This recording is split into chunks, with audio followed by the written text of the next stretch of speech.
જેમને સાંભળવા સાબરકાંઠા અરવલ્લીની જનતા આપણે સૌ આતુર છીએ તેવા વિશ્વગુરુ પ્રધાનમંત્રી શ્રી નરેન્દ્રભાઈ મોદી સાહેબને હું આવકારું છું.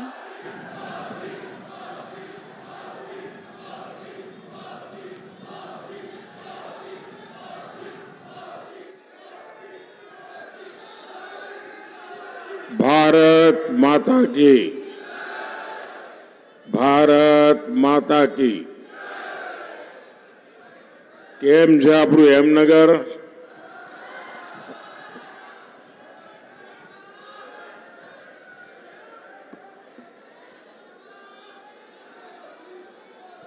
એ ભાઈ મીડિયા વાળા તો ઉભા રહે છે, તમે ક્યાં એમને બેસાડો છો? હવે મને ક્યાં સાબરકાંઠા જોવાનું બાકી છે? તમે મને જોયેલો જ છે ને.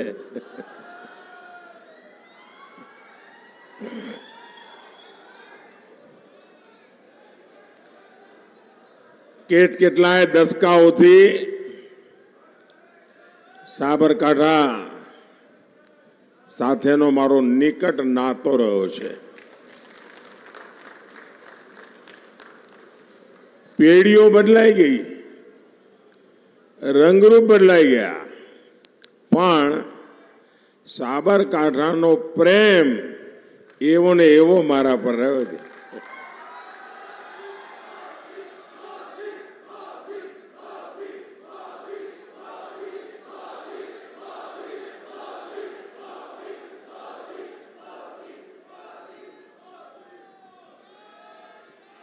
અને આપણો આ જે પ્યાર છે, આપણા જે આશીર્વાદ છે, એના કારણે મને આપ સૌ પર ભારે ભરોસો પણ છે. સાથીઓ, કદાચ દુનિયાના લોકો મોદીને એક દેશના પ્રધાનમંત્રી તરીકે ઓળખતા હશે, પરંતુ દેશ માટે તો હું માત્ર ને માત્ર એક સેવક છું.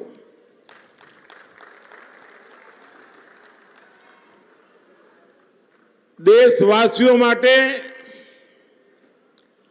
સેવાનું વ્રત લઈને નીકળેલો,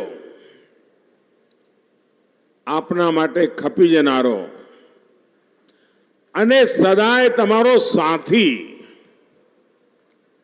અહીંયા અનેકોને હું નામથી બોલાવી શકું અને અનેકોએ મને કહી ગયા, નરેન્દ્રભાઈ ઉભા રહો ને જરા. એવો આપણો નાતો,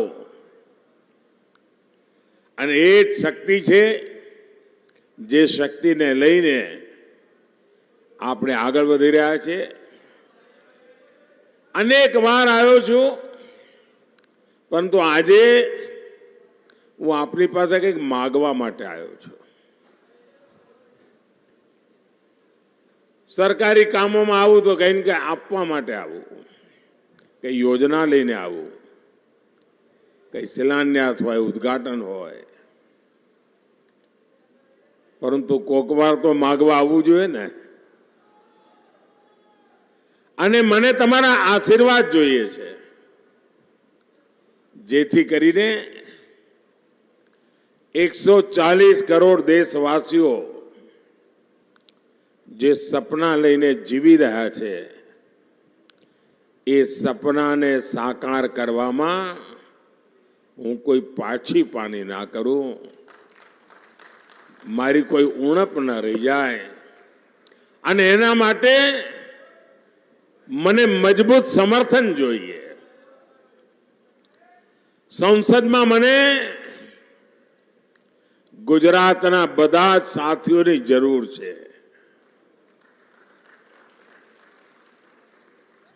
દેશ ચલાવવા માટે મને સાબરકાંઠાએ જોઈએ ને મહેસાણાએ જોઈએ. અને મને પૂરી ખાતરી છે કે આપ સૌ 7મી તારીખે, અને મારે પહેલા જે પહેલી વાર જે વોટર છે ને એમને જરા ખાસ વાત કરવી છે, જે લોકોને પહેલી વાર મત આપવા જવાનું છે. કારણ કે અત્યારે જે પહેલી વાર વોટ આપવા જશે ને, એમને તો ખબર જ નહીં હોય કે એમના મા બાપ કેવી મુસીબતમાં જીવતા હતા. કાચા રોડ હોય, હોસ્પિટલ ના હોય, હોસ્પિટલ હોય તો ડૉક્ટર ના હોય, હોસ્પિટલ હોય ડૉક્ટર હોય તો દવા ના હોય. આ જે 18-20 વર્ષના જવાનિયાઓ છે ને, એમને ખબર નહીં હોય કે એમના મા બાપ જૂની સરકારોમાં કેવી મુસીબતોમાં જીવતા હતા.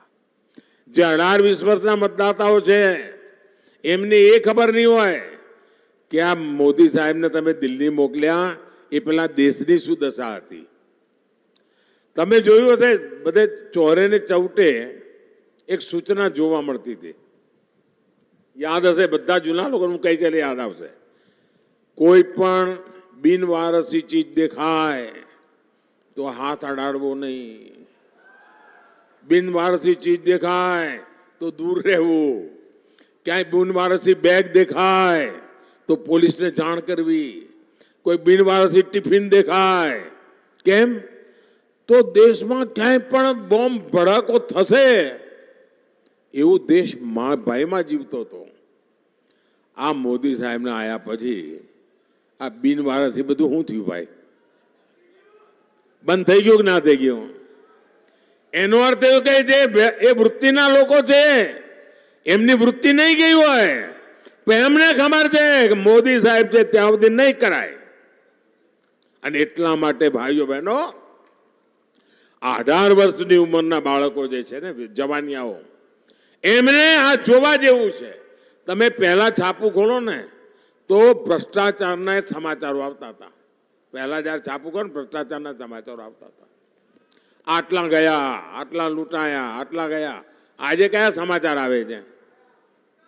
આટલા પકડાણા, નોટો ગણતા ગણતા મશીન થાકી ગયા, એવું આવે છે. આવે છે કે નથી આવતું? હવે આ બધે પકડું તો પછી તકલીફ તો થાય ને ભાઈ. તો પછી મોદીને હટાવવા માટેના કારસા તો રચે કે ના રચે? તો મારી રક્ષા કોણ કરે? મારી રક્ષા કોણ કરે? કોણ કરે? અરે મારા દેશનો એક એક નાગરિક કરે. આ મારા ગુજરાતનો વાલો ભાઈ કરે, મારો બહેન કરે. ભાઈઓ બહેનો, એક જમાનો હતો ઉમરગામથી અંબાજી સુધી આખા આદિવાસી પટ્ટામાં વિજ્ઞાનની શાળા જ નહોતી. બોલો, આ બધા આટલી બધી વાતો કરે છે ને આરક્ષણની, વિજ્ઞાનની શાળા જ નહોતી. તો આ મારો આદિવાસી છોકરો વિજ્ઞાનની શાળામાં ના ભણે તો એન્જિનિયર ને ડોક્ટર ક્યાંથી થાય ભાઈ? ગુજરાતમાં મોદી મુખ્યમંત્રી બન્યા પછી પહેલી વાર આદિવાસી પટ્ટાની અંદર વિજ્ઞાનની શાળાઓ શરૂ થઈ. અને આજે તો મેડિકલ કોલેજો આદિવાસી પટ્ટામાં છે, આજે યુનિવર્સિટીઓ આદિવાસી પટ્ટામાં છે. વિકાસ કેમ કરાય? તમે વિચાર કરો સાહેબ. 4 કરોડ ઘર આપણે બનાયા. આંકડો નાનો નથી. ગરીબો જેની પાસે જિંદગીમાં 4 પેઢીથી પાકું ઘર નહીં જોયું હોય એવા પરિવારોને પાકું ઘર મળે ને. અહીંયા બધી પાકા ઘર જેને મળ્યા છે ને એ બહેનો આવીને મને હમણાં આશીર્વાદ આપ્યા. તમે જોયું હશે. આ પાકું ઘર મળે ને એટલે એના સપના પાકા થઈ જાય. જીવનમાં કંઈક કરવાની ઈચ્છા જાગે, છોકરાઓને ભણાવવાનું મન થાય, જિંદગી બદલાઈ જાય. અને તમને મારી વિનંતી છે, હું કહું એક કામ કહું, તમે કરશો? થાકીને જ ગયા ને? કરશો? એક કામ કરજો. આ ચૂંટણીમાં તમે ગામે ગામ જાઓ ને તો કોઈ ગામમાં 1-2 લોકો કદાચ તમને એવા મળે કે હજુ ઘર ના મળ્યું હોય, કારણ કે રહી ગયા હોય. કામ કેટલાકમાં ઘર મળ્યું હોય પણ હવે છોકરો જુદો રહેવા ગયો હોય, એને ઘર ના હોય. તો એમને કહેજો કે આપણા મોદીભાઈ આવ્યા હતા અને મોદીભાઈ કહ્યું તમે ચિંતા ના કરતા, 3જી વખત સરકાર બનશે ને તમારું ઘર બની જશે. આ મારી ગેરંટી. કહી દેશો? જેના ઘરમાં ગેસનું કનેક્શન નહીં હોય મારા વતી તમે કહી જ દેજો, તમને કોરો ચેક આપી દીધો મેળો. તમે જ મારા માટે મોદી. કોઈને નળથી જળ કનેક્શન ના મળ્યું હોય કહી દેજો, 3જી ટર્મમાં પાક્કું. આપ વિચાર કરો, બે ત્રણ કામો માટે હું તમને ધ્યાન દોરવા માંગુ છું. આપણે એક યોજના બનાવી છે. કોઈ પણ સમાજનો કોઈ પણ વર્ગનો વ્યક્તિ, ગુજરાતનો કોઈ પણ વ્યક્તિ, ગુજરાતમાં રહેનારો કોઈ પણ વ્યક્તિ તમારા ઘરમાં 70 વર્ષથી ઉપરના પિતા, માતા, કાકા, કાકી, નાના, નાની કોઈ પણ હોય, અને આજકાલ તો હોય છે જ, પરિવારમાં વડીલો હોય છે, પરંતુ ખાવા પીવામાં કોઈ છોકરાને તકલીફ ના પડે, મા બાપને ખવડાવે પીવડાવે, શાંતિથી રાખે પણ ખરા. પણ જો બીમારી આવી જાય તો છોકરો ગમે તેટલી મહેનત કરતો હોય ને, પણ એના ટાંટિયા ના મળે બિચારાના. કારણ કે એક બાજુ છોકરા મોટા કરવાના હોય, છોકરાની ચિંતા હોય, એમને ભવિષ્ય જોવાનું હોય, બીજી બાજુ મા બાપ માંદા પડી જાય તો શું કરવું. તો મોટો બોજ જે 35, 40, 50, 55 વાળી ઉંમરના ભાઈઓ છે એમના ઉપર પડે. અને એટલે જ આ મોદીએ નક્કી કર્યું છે કે 70 વર્ષથી ઉપરનો કોઈ પણ નાગરિક એની હવે બીમારી હોય તો એના ઈલાજ કરવાની જવાબદારી આ દીકરાની. એને હવે તમારે ખર્ચો ભોગવવાનો નહીં, એ જવાબદારી મોદીની. હવે આ વાત તમે ઘરે ઘરે પહોંચાડો, એમને કહો કે આ કામ કર્યું છે. મારે બીજું કામ કરવું છે. મારે તમારું વીજળી બિલ 0 કરી દેવું છે. મારે તમારું પેટ્રોલનું બિલ 0 કરી દેવું છે. તમને થશે કે આ શું થયું છે આજે સાહેબને, પણ વાતો હવામાં નથી સાહેબ. આપણી પાસે યોજના છે.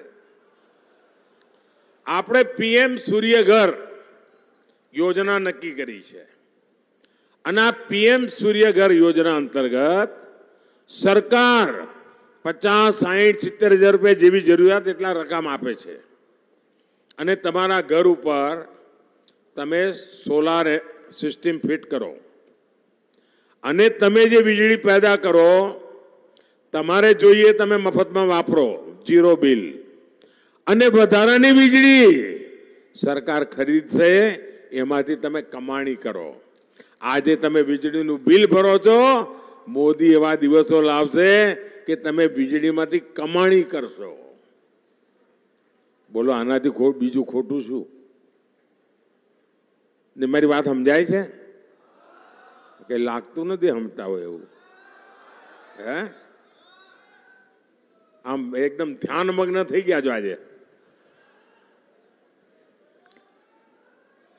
તમે વિચાર કરો, વીજળી બિલ મફત. બીજું મેં કહ્યું તમારું પેટ્રોલનું બિલ. હવે જમાનો ઇલેક્ટ્રિક વ્હીકલનો આવવાનો છે, એટલે તમારી પાસે સ્કૂટી હોય, સ્કૂટર હોય, કાર હોય, તો આજે તમને ઘરેથી નીકળો 100-200 રૂપિયાનું પેટ્રોલ ભરાવવું પડે. હવે ઇલેક્ટ્રિક વ્હીકલ આવશે એટલે તમારા ઘરમાં જ જે વીજળી છે, તમારું વાહન રાત્રે ચાર્જ થઈ જાય, સવારે નીકળી પડો, 1 રૂપિયાનો પણ તમને પેટ્રોલનો ખર્ચો નહીં. હવે તમે મને કહો કે આ દેશનો જે મધ્યમ વર્ગ છે એનું જીવન કેટલું બદલાઈ જશે, અને એ પૈસા પોતાના પરિવારના કલ્યાણ માટે, પરિવારના સપના પૂરા કરવા માટે કેટલા બધા વાપરી શકશે. આપ જુઓ, ગુજરાત ગર્વ કરે. આજે દુનિયાનું સૌથી મોટું સ્ટેચ્યુ ક્યાં? દુનિયાની સૌથી મોટી ઓફિસની એરિયા કોનો? સુરતનો. દુનિયામાં સૌથી મોટું સ્ટેડિયમ ક્યાં? આ તાકાત છે ગુજરાતની ભાઈ. અને હવે ઇલેક્ટ્રિક વેહિકલ બનવાના કામ ગુજરાતમાં થવાના, વિમાન બનવાના કામ ગુજરાતમાં થવાના, સેમી કન્ડક્ટરનું મોટું કામ જે દુનિયાના 4 કે 5 દેશમાં છે એ ગુજરાતમાં થવાનું. તમારે તો 2 હાથમાં લાડવા છે કે નહીં લ્યા? 5 આંગળી ઘીમાં છે કે નહીં? તો પછી મોદીને મજબૂત કરવાના કે ના કરવાના હોય? તો મારી તમારા બધા વિનંતી છે ભાઈઓ, ગમે તેટલી ગરમી હોય